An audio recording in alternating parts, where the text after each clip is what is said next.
तेरे साल का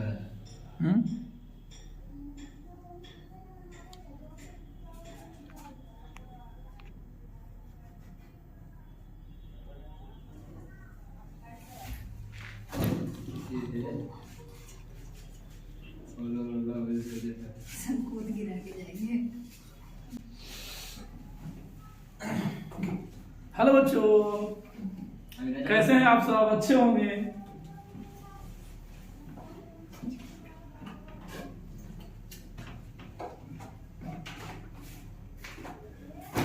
आज हम लोग मिले हैं,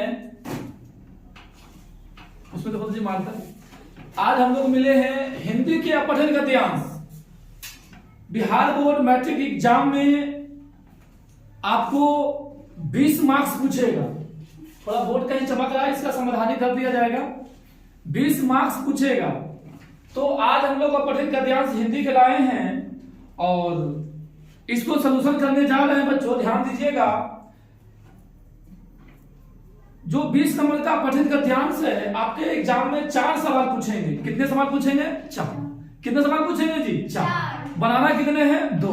प्रत्येक सवाल 2 नंबर का।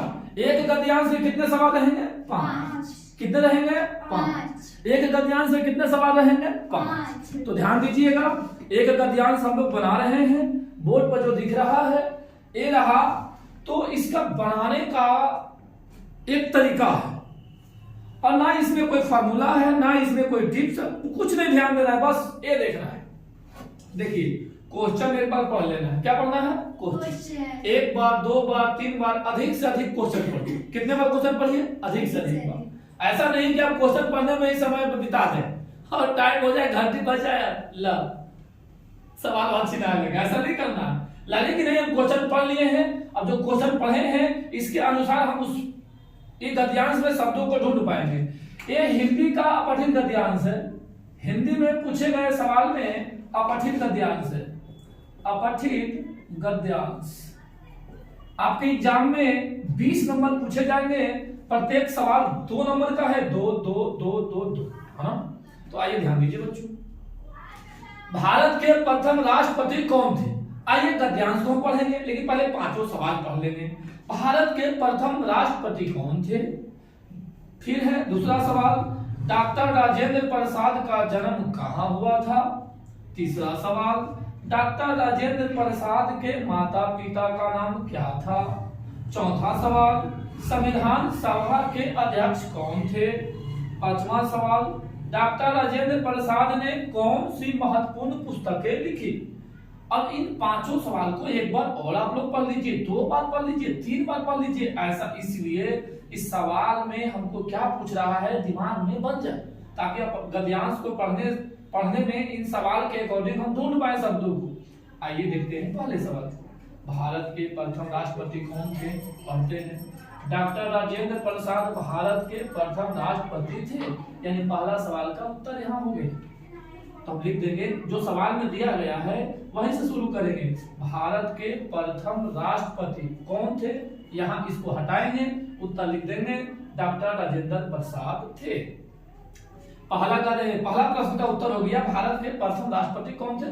तो भारत के प्रथम राष्ट्रपति डॉक्टर राजेंद्र प्रसाद थे। ये सवाल हो गए, आपको मिल गए दोनों। आइए ध्यान दो बच्चों, डॉक्टर राजेंद्र प्रसाद का जन्म कहाँ हुआ था? गद्यांश को आगे पढ़ते हैं। इनका जन्म बिहार में हुआ था। वही भाई देख लीजिए ना, सब मिल गए उत्तर जी। डॉक्टर राजेंद्र प्रसाद का जन्म कहाँ हुआ था? तो बस इसको हटाइए, बाकी सेम रहने दीजिए ना। डॉक्टर राजेंद्र प्रसाद का जन्म बिहार में हुआ था। कहाँ हुआ था? बिहार में हुआ था। बस यहाँ भर दीजिए, पूरे लिखिएगा, सब्जेक्टिव है ना। अब दूसरे क्वेश्चन देखिए जी, डॉक्टर राजेंद्र प्रसाद के माता पिता का नाम क्या था? अब आगे पढ़ते हैं। इनके पिता का नाम महादेव सहाय था, माता का नाम कमलेश्वरी देवी था। बताओ बाबू, इतनी आसान गद्यांश से तुरंत मिल जा रहा है। बस क्वेश्चन बनाने हैं। डॉक्टर राजेंद्र प्रसाद के माता, यहाँ क्या पहले दिया है? माता, तो पहले नाम लिखेंगे माता का, और यहाँ क्या दिया है? पिता, तो फिर लिखेंगे पिता का नाम। तो लिख देना है डॉक्टर राजेंद्र प्रसाद के माता, माता का नाम क्या है? कमलेश्वरी देवी, तथा पिता का नाम महादेव सहाय क्या था जी? महादेव सहाय था। मतलब तीसरा क्वेश्चन का भी उत्तर हो गया जो यहाँ आपको दिया है हुआ। ऐसा ना कीजिएगा कि संस्कृत के गद्यांश जैसा एक पैराग्राफ से ये पैराग्राफ मार दीजिए हो गया, नहीं, इसमें उत्तर देना होगा। चौथा, संविधान सभा के अध्यक्ष कौन थे? संविधान सभा के अध्यक्ष कौन थे? क्वेश्चन पढ़ते हैं हम लोग, यहाँ तक तो हमको मिल गया है ना, एक बार ऐसे कर लेंगे ना पढ़ के। चलिए भाई, कहाँ से मिल जाता है? महादेव सहाय संस्कृत एवं फारसी के विद्वान थे। डॉक्टर राजेंद्र प्रसाद भारतीय संविधान सभा के अध्यक्ष थे। वाह, कौन थे जी? डॉक्टर राजेंद्र प्रसाद। ध्यान दीजिएगा, संविधान सभा के अध्यक्ष कौन थे? तो संविधान सभा के अध्यक्ष, यही उत्तर देना है। कौन, क्या, कैसे, वहां पर प्रश्न चिन्ह होते हैं ना, ये दे देना है। कौन थे? डॉक्टर राजेंद्र प्रसाद। कौन थे बच्चों? डॉक्टर राजेंद्र प्रसाद। ये चौथे सवाल का आंसर हो गया। पांचवा सवाल देखिएगा, डॉक्टर राजेंद्र प्रसाद ने कौन सी महत्वपूर्ण पुस्तकें लिखी? आज इन गद्यांशों को पढ़ते जाएंगे ना।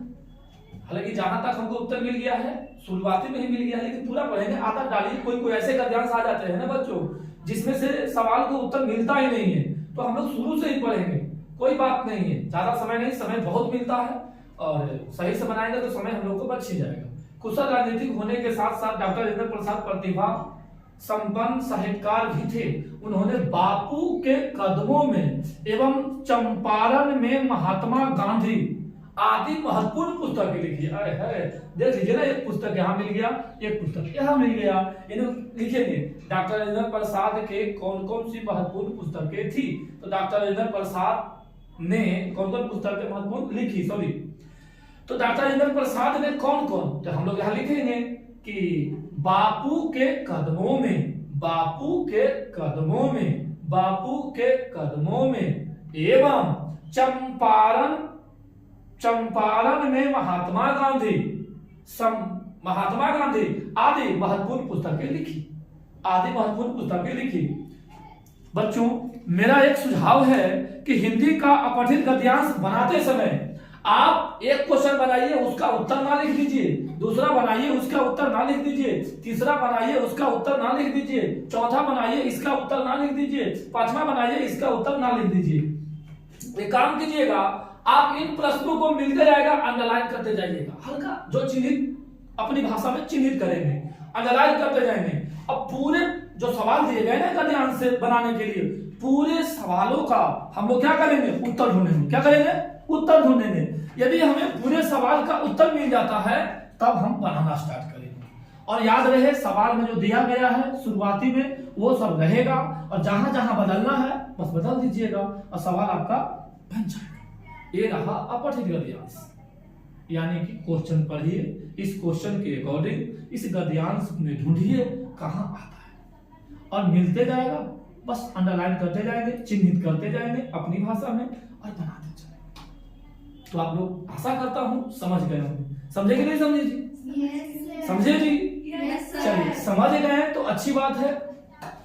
और ये अपठित गद्यांश एग्जाम के रिव्यू से बनाना 20 नंबर बहुत महत्वपूर्ण रखता है, यानी मार्कशीट बदल देगा आपका। चलो बच्चों, bio online classes bye Dhananjay sir में आपको टाइम देने के लिए धन्यवाद। फिर नमस्कार बच्चों, फिर मिलते हैं नेक्स्ट वीडियो में। आज के लिए इतना ही।